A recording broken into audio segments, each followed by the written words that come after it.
So, andito kami sa Latringan. Dito yung bagsakan ng mga gulay. Oh. Ayan, pa makikita niyo. Para siyang Divisoria pero mas mura dito kasi dito nang gagaling yung mga binibenta sa Manila, sa Divisoria o sa anong lugar. Even din sa Baguio City. Dito nila kinukuha din yung mga paninda. Kaya dito mura talaga.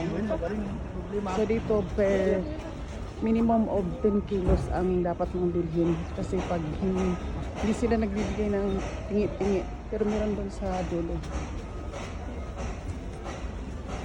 Truck talaga dito guys.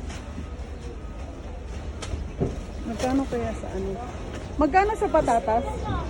Isang ano? Ha?